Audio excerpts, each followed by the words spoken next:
کبھی آپ نے اس بات پر غور کیا ہے کہ خیر ہم سب کے ساتھ ہی ایسا ہوتا ہے کہ ہم کسی کے سامنے بالکل ٹھوس حقائق رکھتے ہیں، یعنی ایسے حقائق جنہیں جھٹلانا لگ بھگ ناممکن ہو، ہاں بالکل اور ہم سوچتے ہیں کہ بس اب تو وہ مان ہی جائے گا۔ صحیح. ہم سوچتے ہیں کہ بس ایک اور دلیل، ایک اور ثبوت، اور سامنے والا بس اپنی غلطی مان لے گا۔ لیکن ہوتا اس کے بالکل برعکس ہے، ہاں وہ اپنے اس غلط نظریے پر مزید پختگی سے ڈٹ جاتا ہے. اور ہم حیران رہ جاتے ہیں کہ بھئی یہ ہو کیا رہا ہے۔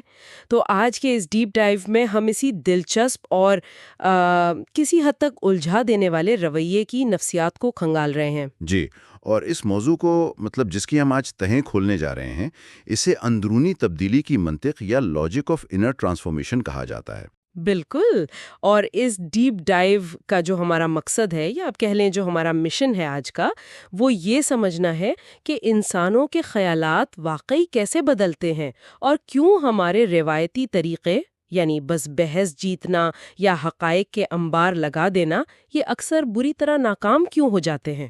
دیکھیں، یہ جو شروع میں آپ نے ایک سوال اٹھایا کہ حقائق کام کیوں نہیں کرتے، یہ دراصل انسانی نفسیات کا ایک بہت بڑا معمہ ہے. ہم جس تحقیق اور ڈیٹا کا جائزہ لے رہے ہیں وہ ایک بہت بنیادی اصول کی طرف اشارہ کرتا ہے. اصول یہ ہے کہ انسانی سوچ اور فکر کی تبدیلی ہمیشہ ایک اندرونی عمل ہوتا ہے. مطلب یہ اندر سے باہر کی طرف سفر کرتا ہے. اچھا، اندر سے باہر۔ ہاں، لیکن ہم بحیثیت انسان جب کسی کو بدلنے کی کوشش کرتے ہیں تو ہمارا طریقہ کار ہمیشہ باہر سے اندر کی طرف ہوتا ہے.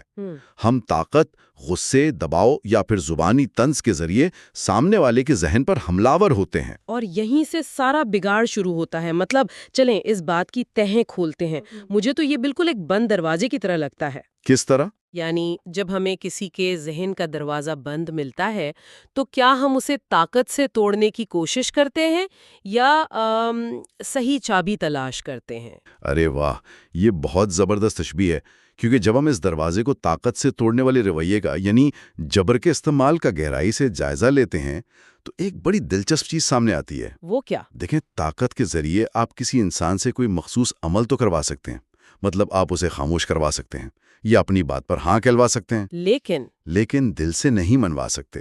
بالکل، اس عمل کے پیچھے جو اس کا ارادہ ہے یا جو اس کی نیت ہے، اسے آپ کبھی کنٹرول نہیں کر سکتے۔ جب کسی پر جبر کیا جاتا ہے تو انسان کی سب سے پہلی جبلت اپنی بقا ہوتی ہے۔ سروائیول۔ جی ہاں، سروائیول۔ اس بقا کی خاطر وہ وقتی طور پر، ظاہری طور پر ہار مان لیتا ہے۔ یعنی وہ دیکھتا ہے کہ اس وقت صورتحال میرے حق میں نہیں ہے تو بس چپ چاپ سر جھکا لو۔ مجھے تو یہ بالکل ایک سپرنگ کو دبانے جیسا لگ رہا ہے۔ ہاں، سپرنگ والی مثال بھی بہت فٹ بیٹھتی ہے اس پر۔ مطلب طاقت سے آپ اس سپرنگ کو دبا تو سکتے ہیں، لیکن جیسے ہی وہ آپ کا ہاتھ ہٹے گا، وہ دباؤ ختم ہوگا تو وہ پہلے سے زیادہ شدت سے اچھلے گا۔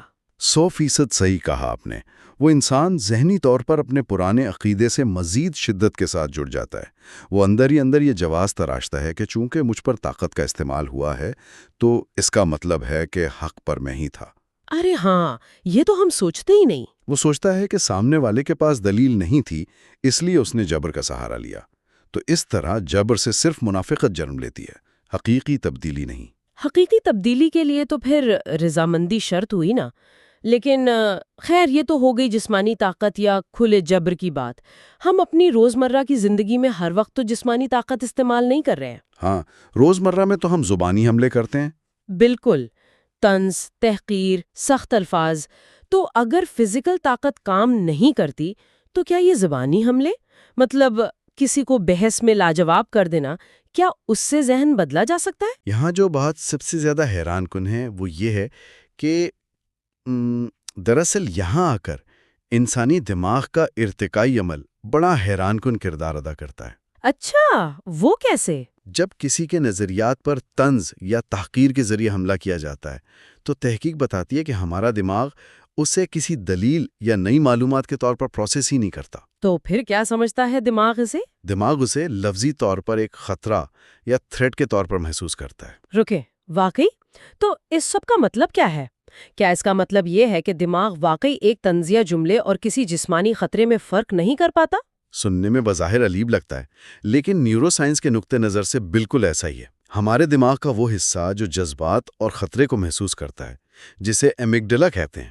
ہاں، ایمگڈالا کا تو سنا ہے میں نے۔ جی، وہ ایمگڈالا یہ تمیز نہیں کر سکتا کہ یہ خطرہ کسی جنگلی جانور کی طرف سے ہے جو آپ کی جان لینے آیا ہے، یا کسی انسان کی طرف سے ہے جو آپ کے عقیدے کو غلط ثابت کر رہا ہے۔ او مائی گاڈ، یہ تو بہت ہی دلچسپ بات ہے۔ تو جب آپ کسی پر طنز کرتے ہیں تو اس شخص کا ایمگڈالا ہائی جیک ہو جاتا ہے، اس کا ایگو ڈیفense سسٹم یعنی انا کا دفاعی نظام پوری طرح متحرک ہو جاتا ہے، اور اس لمحے میں دماغ کا وہ حصہ جو منطق اور سوچ بچار کا کام کرتا ہے، جسے پری فرنٹل کارٹیکس کہتے ہیں شاید۔ بالکل پری فرنٹل کارٹیکس، وہ عملی طور پر شٹ ڈاؤن ہو جاتا ہے، کام کرنا چھوڑ دیتا ہے۔ یہاں آ کر بات واقعی بہت دلچسپ ہو جاتی ہے۔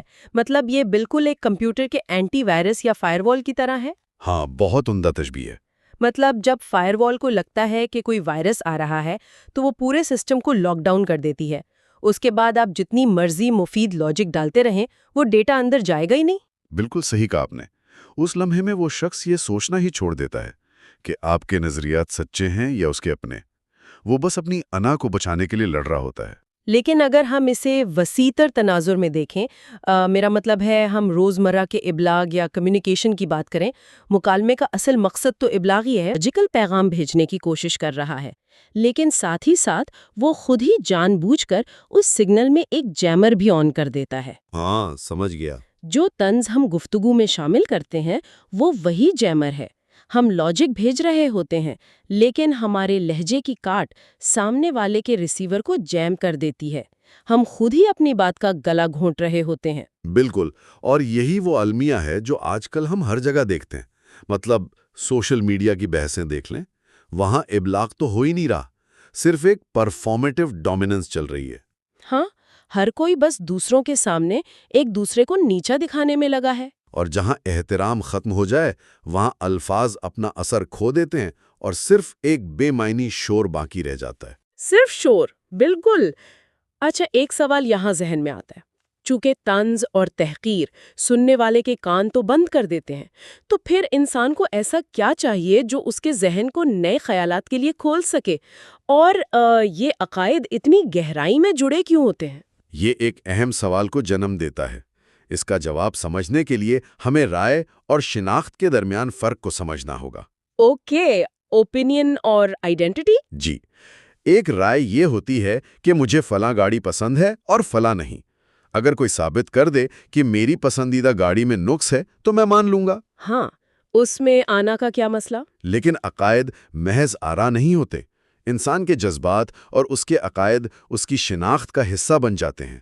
لوگ یہ نہیں کہتے کہ میرا یہ خیال ہے، بلکہ وہ محسوس کرتے ہیں کہ میں یہ ہوں۔ اوہ، تو یہ ایسا ہی ہے کہ اگر کوئی فون میں موجود کوئی ایک عام سی ایپ ڈیلیٹ کرنے کو کہے تو ہم کر دیں گے؟ بالکل۔ لیکن عقیدے پر حملہ کرنا تو ایسا ہے جیسے آپ کسی سے کہیں کہ میں تمہارا پورا آپریٹنگ سسٹم ہی اڑانے لگا ہوں۔ ظاہر ہے وہ مزاحمت کرے گا۔ بالکل، اور جب آپ شناخت پر حملہ کرتے ہیں تو انسان خوفزدہ ہو جاتا ہے، اور ہم اکثر برے نظریات سے نہیں بلکہ اپنی شناخت کھونے کے خوف سے لڑ رہے ہوتے ہیں۔ مطلب ہم سمجھتے ہیں کہ سامنے والا کم عقل ہے، اس لیے غلط بات پر ڈٹا ہے، لیکن حقیقت میں وہ غیر محفوظ محسوس کر رہا ہوتا ہے۔ جی، وہ ڈرا ہوا ہوتا ہے۔ تذلیل اس تحفظ کے احساس کو چھین لیتی ہے، اور انسان غلط نظریات پر بھی ڈٹ جاتا ہے، کیونکہ ہار ماننا اس کے لیے ذلت بن جاتا ہے۔ تو پھر یہاں سے ہم پائیدار تبدیلی کے منطقی راستے کی طرف آتے ہیں۔ اگر طاقت، طنز اور عدم تحفظ سب ناکام ہیں تو وہ کون سا منطقی راستہ ہے جو واقعی اندر سے تبدیل کر سکتا ہے؟ منطق کا تقاضا ہے کہ اگر آپ نے نتیجے کو بدلنا ہے تو آپ کو اسباب کو بدلنا ہوگا۔ کازز کو بدلنا ہوگا۔ خیالات بدلنے کے لیے انسان کو صرف یہ نہیں بتانا کہ وہ کتنا غلط ہے، بلکہ آپ کو ایک زیادہ بہتر، مدلل اور پرکشش متبادل دینا پڑتا ہے۔ اور یہ متبادل تبھی دیا جا سکتا ہے جب ہم وہ تحفظ فراہم کریں۔ بالکل، اور وہ تحفظ ملتا ہے ہمدردی سے، جسے ہم ایمپتھی کہتے ہیں۔ ہمدردی اور دلیل جب ساتھ ملتے ہیں تبھی بات بنتی ہے۔ جب آپ احترام دیتے ہیں تو آپ کا دماغ دوسرے کو سگنل بھیجتا ہے کہ میں تمہارے لیے خطرہ نہیں ہوں۔ تو اس سے وہ فائر وال ڈاؤن ہو جاتی ہے؟ جی، فائر وال ڈاؤن ہوتی ہے اور سوچنے سمجھنے والا حصہ آن ہو جاتا ہے۔ طاقت سے آواز دبائی جا سکتی ہے، لیکن قائل کرنا ایک ایسا فن ہے جس میں ہتھیاروں کا کوئی کام نہیں۔ کیا بات ہے! اس پر مجھے دیے گئے مواد میں سے ایک بہت خوبصورت بلکہ بڑی شاعرانہ سی لائن یاد آ رہی ہے۔ اچھا، وہ کون سی؟ اس میں لکھا تھا کہ انسانی شعور ایک نازک لہر کی مانند ہے جسے محبت اور منطق کے ریشم سے تو مہمیز کیا جا سکتا ہے، لیکن تذلیل کے پتھروں سے اسے صرف منتشر کیا جا سکتا ہے، بدلا نہیں جا سکتا۔ واہ، کیا کمال کی بات ہے، اور میں اس سے مکمل اتفاق کرتا ہوں۔ علم کی اصل طاقت اس کا مثبت اطلاق ہے۔ دلائل کو ہمدردی کے ساتھ جوڑنا ہی سب سے بڑی منطق ہے۔ بالکل۔ تو اگر ہم اس سارے گہرے تجزیے کا نچوڑ نکالیں تو وہ یہی ہے کہ سوچ کی تبدیلی ہمیشہ ایک اندرونی سفر ہے۔ جبر اور تذلیل صرف اس دفاعی خول کو موٹا کرتے ہیں۔ اور یہ اصول صرف فلسفے تک محدود نہیں ہیں۔ ظاہر ہے یہ روزمرہ کی بحثوں، دفتر، گھر، ہر جگہ لاگو ہوتے ہیں۔ بالکل۔ یہ جاننا ہر اس شخص کے لیے قیمتی ہے جو باہمی رابطوں کو بہتر بنانا چاہتا ہے۔ صحیح بات ہے۔ اور اختتام پر میں سننے والوں کے لیے ایک سوال چھوڑنا چاہوں گی جو مجھے لگتا ہے کہ دیر تک سوچنے پر مجبور کر دے گا۔ جی ضرور۔ اگر انسانی شعور واقعی ایک نازک لہر ہے تو کیا یہ ممکن ہے کہ ہماری زندگی میں موجود سب سے ضدی اور ہٹ دھرم شخص دراصل محض ان تذلیل کے پتھروں کا عکس پیش کر رہا ہو جو ہم شعوری یا لاشعوری طور پر اس پر پھینکتے رہے ہیں؟ بہت گہری بات ہے۔ ذرا سوچئے، اگر ہم بحث جیتنے کے بجائے سامنے والے کو تحفظ کا احساس دلانا شروع کر دیں تو ہماری گفتگو اور ہمارے رشتے کس حد تک بدل سکتے ہیں؟ اس پر ضرور سوچئے گا۔